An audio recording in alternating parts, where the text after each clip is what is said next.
श्री राम ज्योतिष India YouTube channel में सभी ज्योतिष प्रेमियों का स्वागत है। आज का विषय है वृश्चिक राशि के लिए वर्ष 2021 में शुभ या अशुभ फलों का विचार। जो ग्रह गोचरीय स्थिति वर्ष 2021 में रहेगी या वर्ष के प्रारंभ में रहेगी, उसकी स्थिति के आधार पर वर्ष 2021 वृश्चिक राशि के जातकों के लिए कैसे शुभ या अशुभ फलों का संकेत दिखाता है, उस पर ही विचार करेंगे। वृश्चिक राशि का स्वामी मंगल वर्ष प्रारंभ में छठे भाव में अपनी मूल त्रिकोण में अनिष्ट निवारक योग बना रहा है। तृतीय भाव में शनि बहुत उत्तम स्थिति में, लेकिन तृतीय और चतुर्थ में गुरु का जो गोचर होगा वह सामान्य रूप से कमजोर गोचर है। दूसरे भाव में सूर्य और बुध यानी लाभेश और दशमेश धनदायक स्थिति अच्छी बना रहे हैं। धन का प्रवाह बना रही ऐसी स्थिति इसमें दिखाई देती है, क्योंकि धनेश भी अपने भाव से अगले भाव में आ गए हैं।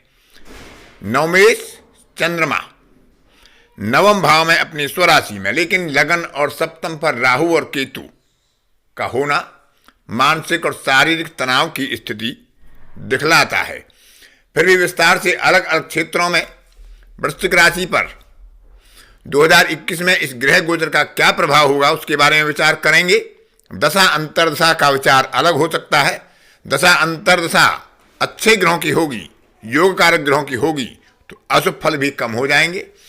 दशा अंतर्दशा खराब ग्रहों की होगी, त्रिक भाव के स्वामी मार्केश बाधकेश की होगी तो शुभ फलों में भी कुछ कमी के संकेत हो सकते हैं।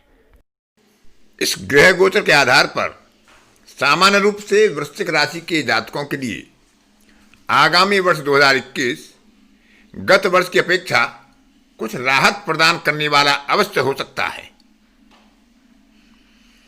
क्योंकि सप्तम और चंद्र राशि से राहु और केतु का गोचर कमजोर पक्ष है और गुरु का भी पक्ष कमजोर रहेगा, लेकिन शनि का पक्ष उत्तम है।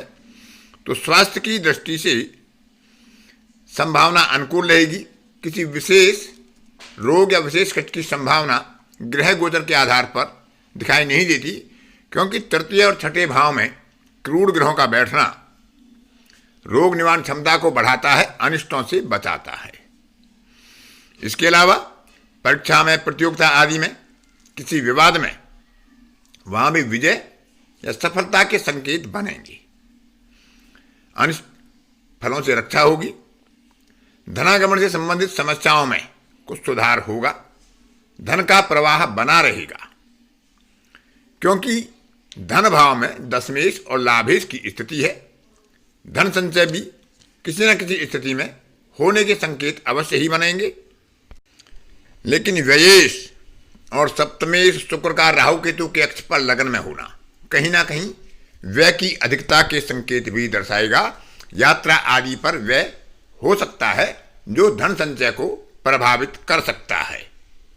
वृश्चिक राशि वालों के लिए यह वर्ष विशेषकर निवेश के लिए अनुकूल नहीं है, और यदि निवेश करने की स्थिति आती भी है तो सोच समझ कर निर्णय लेकर अपनी क्षमता के अनुरूप ही करें, निवेश की अति ना करें। व्यापारी वर्ग के लिए देखें तो कुछ राहत भरा समय अवश्य हो सकता है। व्यापार में प्रगति हो सकती है, लेकिन गति में कुछ कमी रह सकती है, गति धीमी हो सकती है। आय के पक्ष में उतार चढ़ाव हो सकता है। फिर भी क्योंकि सप्तमेश सप्तम को देखता है और सप्तम भाव पर गुरु की गोचरीय दृष्टि भी है, तो कहीं ना कुछ अच्छे संकेत मिलेंगे। फिर भी आय के पक्ष में कुछ उतार चढ़ाव रहेगा। नौकरी पेशा वाले लोगों के लिए यह बेहतर समय होगा। कार्यस्थल पर उन्हें संतोष होगा। नवीन अवसर भी प्राप्त होंगे, लेकिन काम की अधिकता कुछ बाधा डाल सकती है। कुछ अवांछित परिवर्तन के संकेत भी हो सकते हैं, लेकिन आगामी समय में वे परिवर्तन भी सफल देने वाले ही होंगे। अपने नीचे काम करने वाले अधीनस्थ कर्मचारी और अपने उच्चाधिकारियों से अपेक्षित सहयोग नौकरी करने वाले लोगों को इस वर्ष में मिलेगा।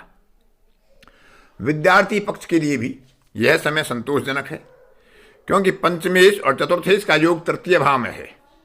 लेखन प्रतियोगिता में, खेलकूद प्रतियोगिता में, शारीरिक प्रतियोगिता में अच्छी सफलता के संकेत प्राप्त होंगे। षष्ठेश छठवें भाव में है। जो अपनी विद्या पूरी करके रोजगार के इच्छुक होंगे उनके लिए भी रोजगार के नवीन अवसर प्राप्त होंगे।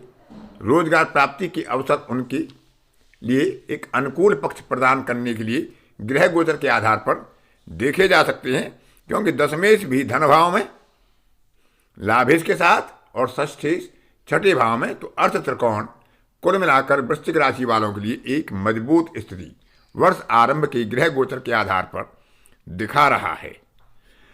विजय होगी शत्रुओं पर, परीक्षा प्रतियोगिता में सफलता मिलेगी, रोग निवारण क्षमता अच्छी रहेगी। सप्तम भाव के फल कुछ प्रभावित हो सकते हैं। साझेदारी में और अपने दाम्पत्य जीवन में थोड़ा सोच समझ कर निर्णय लें। अनावश्यक विवाद से बचें। गत धन यदि कहीं फंसा हुआ होगा, कहीं रुका हुआ होगा, उसको मिलने की संभावना भी बनेंगी, क्योंकि अष्टमेश धन भाव में है, दशमेश के साथ बुधादित्य योग द्वितीय भाव पर है। अपने वाणी कौशल का भरपूर प्रयोग करें। वाणी कौशल प्रभावी होगा और धनार्जन में सहायक भी होगा। अपने गुरुजनों, पिता, अपने उच्चाधिकारियों की कृपा प्राप्त होगी और वह आपकी प्रगति में सहायक भी होगी। प्रेम संबंधों में भी सफलता मिलेगी। प्रेम संबंधियों के लिए यह एक अच्छा वर्ष हो सकता है, क्योंकि चतुर्थेश और पंचमेश एक साथ तृतीय भाव में बैठे हैं और उन पर भाग्येश चंद्रमा की दृष्टि वर्ष आरंभ में पड़ रही है। इसके अलावा चतुर्थेश क्योंकि अपने से 12वें हैं, तो विद्या प्राप्ति के लिए, रोजगार प्राप्ति के लिए या किसी अन्य कारण से स्थान परिवर्तन या आवास परिवर्तन की संभावना भी दिखाई देती है। यदि कोई जातक विदेशवास की अपेक्षा कर रहे होंगे, विदेश जाने की इच्छा रखते होंगे, तो उनके लिए भी यह एक अनुकूल वर्ष होगा। उन्हें विदेश यात्रा या विदेश में कार्य करने की संभावना या पढ़ने की संभावना इस वर्ष में बन सकती है। बंधु बांधवों का, मित्रों का सहयोग मिलेगा। पारिवारिक जीवन में थोड़ा विरोधाभास, साझेदारी में थोड़ी सावधानी आवश्यक है, क्योंकि धनेश अपने से धन भाव में बैठा है, तो धन का प्रवाह बना रहेगा। संचय भी होता रहेगा यदि व्यय पर नियंत्रण रखा गया, क्योंकि व्ययेश स्वयं केतु के साथ लग्न में बैठा है और केतु जिस ग्रह के साथ बैठता है उसके फलों को बढ़ाता है। सप्तमेश है तो व्यापार में भी वृद्धि कराएगा। किसी नए व्यापार की इच्छा जागृत होगी तो उसमें भी विस्तार किया जा सकता है, लेकिन क्योंकि व्ययेश भी है तो व्यय के संकेत भी वो बढ़ाता है। सप्तम भाव में राहु अकेला है, तो साझेदारी में विशेषकर या अपने दाम्पत्य जीवन में थोड़ी सी सावधानी रखने की आवश्यकता है। विवादों से और अनावश्यक किसी भी विरोधाभास से बचना ही श्रेयस्कर होगा। इसके अलावा माता का स्वास्थ्य थोड़ा प्रभावित हो सकता है, क्योंकि माता भाव का स्वामी पंचमेश के साथ बैठा है और पंचमेश यहां पर अपने से लाभ भाव में बैठा है। संतान पक्ष के लिए, माता पिता के लिए सुखद वर्ष होगा। उनकी संतान की प्रगति होगी। संतान यदि शिक्षा प्राप्त कर चुकी है तो रोजगार के अवसर उन्हें प्राप्त होंगे, लेकिन लाभ की स्थिति धन भाव में धन संचय के अच्छे संकेत दिखाती है। फिर भी उधार देने से पहले थोड़ा सोच समझ कर निर्णय लें, क्योंकि उधार देने के लिए, निवेश करने के लिए यह वर्ष थोड़ा कमजोर पक्ष दर्शाता है।